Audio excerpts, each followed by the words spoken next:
CM Siddaramaiah ಅವರಿಗೆ ದಿನದಿಂದ ದಿನಕ್ಕೆ ಸಂಕಷ್ಟ ಎದುರಾಗ್ತಾನೆ ಇದೆ. ಅದು ಮೂಡಾ ಕೇಸ್ನಲ್ಲಿ ಒಂದು ಕಡೆ ಧಾರವಾಡದ ಹೈಕೋರ್ಟ್ನ ಪೀಠದಲ್ಲಿ ವಿಚಾರಣೆ ಆರಂಭ ಆಗಿದೆ.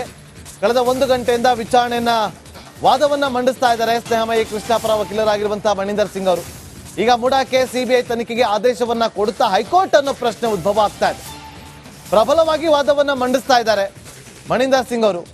ಮೂಡಾ ಹಗರಣಕ್ಕೆ ಅಧಿಕಾರಿಗಳು ನೆರವನ್ನ ಕೊಟ್ಟಿದ್ದಾರೆ ಅಂತೇಳಿ ಅವರು ವಾದವನ್ನ ಮಾಡ್ತಾ ಇದ್ದಾರೆ. ನೋಡಿ, ಆಗ್ಲಿಂದಲೂ ಕೂಡ 10ವರೆಗೆ ವಿಚಾರಣೆ ಆರಂಭ ಆಗುತ್ತೆ. ವಿಚಾರಣೆ ಆರಂಭ ಆಗ್ತಾ ಇದ್ದಂತೆ ದೂರುದಾರ ಸ್ನೇಹಮಯಿ ಕೃಷ್ಣ ಪರ ವಕೀಲರಾಗಿರುವಂತಹ ಮಣಿಂದರ್ ಸಿಂಗ್ ಅವರು ವಾದವನ್ನ ಆರಂಭ ಮಾಡಿದ್ದಾರೆ. ಕಂದಾಯ ಇಲಾಖೆ ಅಧಿಕಾರಿಗಳು ಕೂಡ ಅಕ್ರಮದಲ್ಲಿ ಭಾಗಿಯಾಗಿದ್ದಾರೆ ಅಂತ ಹೇಳ್ತಿದ್ದಾರೆ. ಈಗ ಆಕ್ಷೇಪಾರ್ಹ ಭೂಮಿಯಲ್ಲಿ ಒಂದು ಲೇಔಟ್ ನಿರ್ಮಾಣ ಆಗಿದೆ. ಈ ಅಧಿಕಾರಿಗಳಿಂದ ನ್ಯಾಯಯುತ ತನಿಖೆ ನಿರೀಕ್ಷೆ ಮಾಡೋದಕ್ಕೆ ಸಾಧ್ಯವೇ ಇಲ್ಲ. ಕಂದಾಯ ಇಲಾಖೆಯ ಅಧಿಕಾರಿಗಳು ಕೂಡ ಇಲ್ಲಿ ಅಕ್ರಮದಲ್ಲಿ ಭಾಗಿಯಾಗಿದ್ದಾರೆ. ಹಾಗಾಗಿ ಈ ಒಂದು ತನಿಖೆಯನ್ನ ಇಲ್ಲಿ ಸ್ಥಳೀಯ ಮಟ್ಟದಲ್ಲಿ ಮಾಡೋದಕ್ಕೆ ಸಾಧ್ಯ ಇಲ್ಲ. ಸಿಬಿಐ ಇಲ್ಲಿ ಎಂಟ್ರಿ ಕೊಡಬೇಕು ಅಂತೇಳಿ ವಾದವನ್ನ ಮಂಡಿಸ್ತಾ ಇದ್ದಾರೆ ಸ್ನೇಹಮಯಿ ಕೃಷ್ಣ ಪರ ವಕೀಲರು ಮಣಿಂದರ್ ಸಿಂಗ್ ಅವರು. ಈ ಎಲ್ಲ ಅಂಶಗಳನ್ನ ಪ್ರಸ್ತಾಪ ಮಾಡ್ತಾ ಇದ್ದಾರೆ. ಅರ್ಜಿಯನ್ನ ಕೂಡ ಸಲ್ಲಿಸಿದ್ರು ಸ್ನೇಹಮಯಿ ಕೃಷ್ಣ ಅವರು. ನಮಗೆ ಇಲ್ಲಿ ಲೋಕಾಯುಕ್ತದ ತನಿಖೆ ಮೇಲೆ ವಿಶ್ವಾಸ ಇಲ್ಲ, ಸಿಬಿಐಗೆ ತನಿಖೆಯನ್ನ ವಹಿಸಬೇಕು ಅಂತೇಳಿ ಅರ್ಜಿಯನ್ನ ಸಲ್ಲಿಸಿದ್ರು.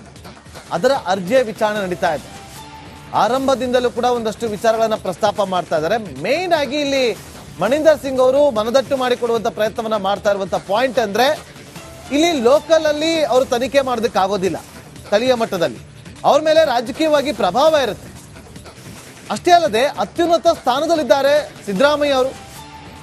ಅವರನ್ನ ಪ್ರಶ್ನೆ ಮಾಡೋದಕ್ಕೂ ಕೂಡ ಸಾಧ್ಯ ಇಲ್ಲ. ಹಾಗಾಗಿ ಇಲ್ಲಿ ಸಿಬಿಐ ಎಂಟ್ರಿ ಅಗತ್ಯತೆ ಇದೆ. ಸಿಬಿಐ ತನಿಖೆ ಮಾಡಲೇಬೇಕು ಅಂತ ಹೇಳಿ ಯಾವ ಕಾರಣಕ್ಕೋಸ್ಕರ ಅಂತೇಳಿ ಸುಪ್ರೀಂ ಕೋರ್ಟ್ನ ಒಂದು ಆದೇಶವನ್ನು ಓದ್ತಾ ಇದ್ದಾರೆ. ಸುಪ್ರೀಂ ಕೋರ್ಟ್ನ ಆದೇಶವನ್ನು ಓದಿ ನೋಡಿ, ಸುಪ್ರೀಂ ಕೋರ್ಟ್ನ ಆದೇಶ ಇದೆ. ಇಲ್ಲಿ ಅತ್ಯುನ್ನತ ಸ್ಥಾನಮಾನದಲ್ಲಿರೋರು ಸ್ಥಳೀಯ ಮಟ್ಟದಲ್ಲಿ ತನಿಖೆಯನ್ನ ಎದುರಿಸೋದಕ್ಕೆ ಸಾಧ್ಯ ಇಲ್ಲ. ಅವರು ಮಾಡೋದಕ್ಕೆ ಕಷ್ಟ ಆಗುತ್ತೆ ಸ್ಥಳೀಯ ಮಟ್ಟದಲ್ಲಿ ತನಿಖಾ ಸಂಸ್ಥೆಗಳು ತನಿಖೆಯನ್ನು ನಡೆಸೋದಕ್ಕೆ. ಹಾಗಾಗಿ ಸಿಬಿಐ ಕೊಡಬೇಕು ಅಂತೇಳಿ, ಸಿಬಿಐ ಕೇಂದ್ರ ತನಿಖಾ ಸಂಸ್ಥೆಗಳು ತನಿಖೆಯನ್ನು ನಡೆಸಬೇಕು ಅಂತೇಳಿ ಸುಪ್ರೀಂ ಕೋರ್ಟ್ನ ಆದೇಶ ಇದೆ ಅಂತೇಳಿ ಅವರು ಆದೇಶವನ್ನ ಓದಿ ಹೇಳ್ತಿದ್ದಾರೆ.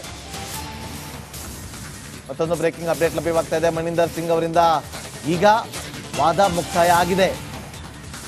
ಸರ್ಕಾರದ ಪರ ವಕೀಲರಿಂದ ಮನವಿ ಸಲ್ಲಿಕೆ ಆಗಿದೆ. ಅಭಿಪ್ರಾಯ ಮಂಡನೆಗೆ ಅವಕಾಶ ಬೇಕು ಅಂತೇಳಿ ಶಶಿಕಿರಣ್ ಶೆಟ್ಟಿಯಿಂದ ನ್ಯಾಯಮೂರ್ತಿಗಳ ಬಳಿ ಮನವಿಯನ್ನ ಮಾಡಿಕೊಂಡಿದ್ದಾರೆ. ಮಣಿಂದರ್ ಸಿಂಗ್ ಅವರ ವಾದ ಮುಕ್ತಾಯ ಆಗ್ತಾ ಇದ್ದಂತೆ ಸರ್ಕಾರದ ಪರ ವಕೀಲರು ಮನವಿಯನ್ನ ಮಾಡಿಕೊಂಡಿದ್ದಾರೆ. ಅಭಿಪ್ರಾಯ ಮಂಡನೆ ಮಾಡಬೇಕಾಗತ್ತೆ, ನಾವು ಅದನ್ನ ಅಭಿಪ್ರಾಯ ಮಂಡಿಸೋದಕ್ಕೆ ಅವಕಾಶ ಕೊಡಿ ಅಂತೇಳಿ ಶಶಿಕಿರಣ್ ಶೆಟ್ಟಿ ಅವರು ನ್ಯಾಯಮೂರ್ತಿಗಳ ಬಳಿ ಮನವಿಯನ್ನ ಮಾಡಿಕೊಂಡಿದ್ದಾರೆ.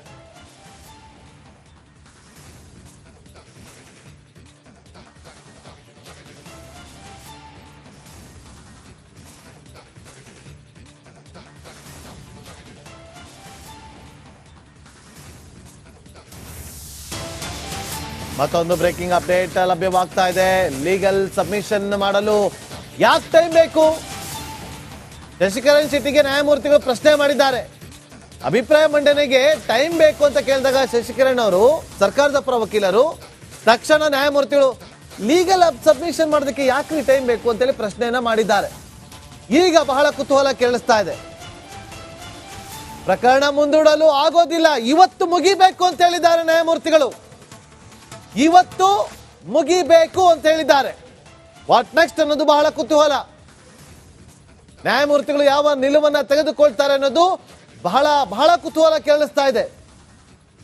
1 ಗಂಟೆ ಕಾಲ ನಿರಂತರವಾಗಿ ಸ್ನೇಹಮಯಿ ಕೃಷ್ಣ ಪರ ವಕೀಲರಾಗಿರುವಂತಹ ಮಣಿಂದರ್ ಸಿಂಗ್ ಅವರು ವಾದವನ್ನ ಮಂಡಿಸಿ ಮುಕ್ತಾಯಗೊಳಿಸಿದ ಬಳಿಕ ಸರ್ಕಾರದ ಪರ ವಕೀಲರು ಶಶಿಕಿರಣ್ ಅವರು ನಮಗೆ ಅಭಿಪ್ರಾಯವನ್ನ ಮಂಡಿಸೋದಕ್ಕೆ ಕಾಲಾವಕಾಶ ಬೇಕು ಅಂತೇಳಿ ಮನವಿಯನ್ನ ಮಾಡಿಕೊಂಡಾಗ ನ್ಯಾಯಮೂರ್ತಿಗಳ ಬಳಿ ತಕ್ಷಣ ನ್ಯಾಯಮೂರ್ತಿಗಳು ಯಾಕೆ ಲೀಗಲ್ ಸಬ್ಮಿಷನ್ ಮಾಡೋದಕ್ಕೆ ಕಾಲಾವಕಾಶ ಯಾಕೆ ಬೇಕು? ಆಗಲ್ಲ, ಇವತ್ತು ಪ್ರಕರಣ ಮುಂದೂಡೋದಕ್ಕೆ ಯಾವುದೇ ಕಾರಣಕ್ಕೂ ಸಾಧ್ಯ ಇಲ್ಲ, ಇವತ್ತು ಮುಗಿಬೇಕು ಅಂತ ಹೇಳಿದ್ದಾರೆ.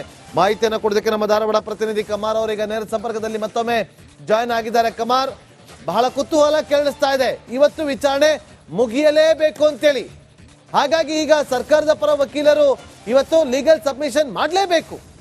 ಆ ಸಾಧ್ಯತೆಗಳ ಬಗ್ಗೆ ಮಾಹಿತಿ ಕೊಡೋದಾದ್ರೆ ನಾಗೇಂದ್ರ ಬಾಬು ಏನು ಮನೀಂದ್ರ ಸಿಂಗ್ ಅವರು ತಮ್ಮ ವಾದವನ್ನು ಮುಗಿಸಿದ್ರು. ತಮ್ಮ ವಾದವನ್ನು ಮುಗಿಸಿದ ಬಳಿಕ ಏನಂತಾರೆ ಇವತ್ತೇ ಆದೇಶವನ್ನು ಮಾಡಬೇಕು, ಸಿಬಿಐ ತನಿಖೆ ಒಂದು ಆದೇಶ ಮಾಡಬೇಕು ಅನ್ನುವಂಥ ಒಂದು ಮನವಿಯನ್ನು ಮುಖ್ಯ ನ್ಯಾಯಮೂರ್ತಿಗಳ ಮುಂದಿಟ್ಟು ಏನಂತಾರೆ ತಮ್ಮ ವಾದವನ್ನು ಮುಕ್ತಾಯ ಮಾಡ್ತಾರೆ.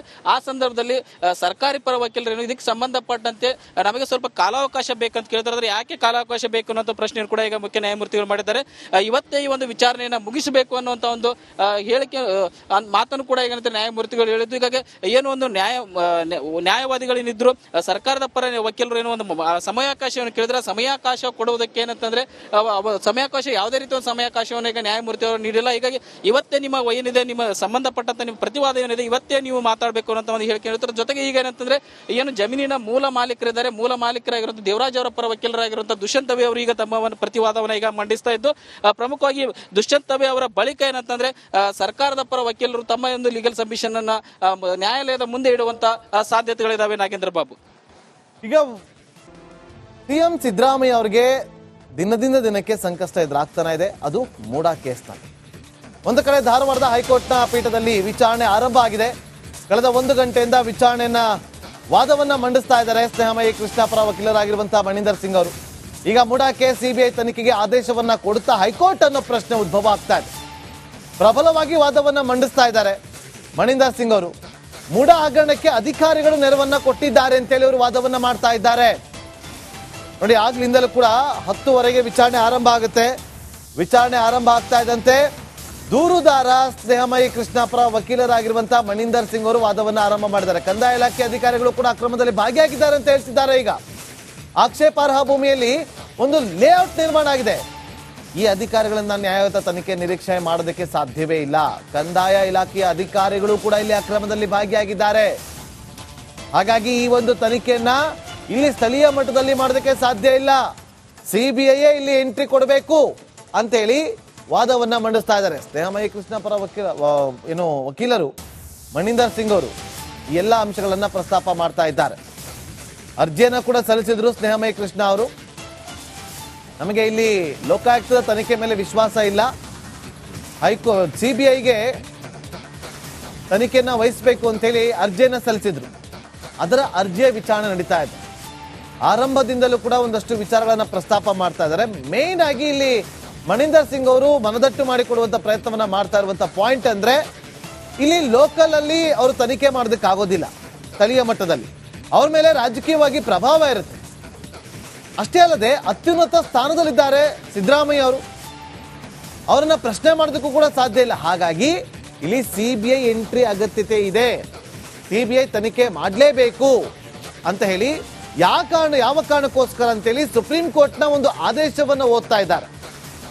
ಸುಪ್ರೀಂ ಕೋರ್ಟ್ನ ಆದೇಶವನ್ನ ಓದಿ ನೋಡಿ, ಸುಪ್ರೀಂ ಕೋರ್ಟ್ನ ಆದೇಶ ಇದೆ. ಇಲ್ಲಿ ಅತ್ಯುನ್ನತ ಸ್ಥಾನಮಾನದಲ್ಲಿರೋರು ಸ್ಥಳೀಯ ಮಟ್ಟದಲ್ಲಿ ತನಿಖೆಯನ್ನ ಎದುರಿಸೋದಕ್ಕೆ ಸಾಧ್ಯ ಇಲ್ಲ. ಅವರು ಮಾಡೋದಕ್ಕೆ ಕಷ್ಟ ಆಗುತ್ತೆ ಸ್ಥಳೀಯ ಮಟ್ಟದಲ್ಲಿ ತನಿಖಾ ಸಂಸ್ಥೆಗಳು ತನಿಖೆಯನ್ನು ನಡೆಸೋದಕ್ಕೆ. ಹಾಗಾಗಿ ಸಿಬಿಐ ಕೊಡಬೇಕು ಅಂತೇಳಿ, ಸಿಬಿಐ ಕೇಂದ್ರ ತನಿಖಾ ಸಂಸ್ಥೆಗಳು ತನಿಖೆಯನ್ನು ನಡೆಸಬೇಕು ಅಂತೇಳಿ ಸುಪ್ರೀಂ ಕೋರ್ಟ್ನ ಆದೇಶ ಇದೆ ಅಂತೇಳಿ ಅವರು ಆದೇಶವನ್ನ ಓದಿ ಹೇಳ್ತಿದ್ದಾರೆ.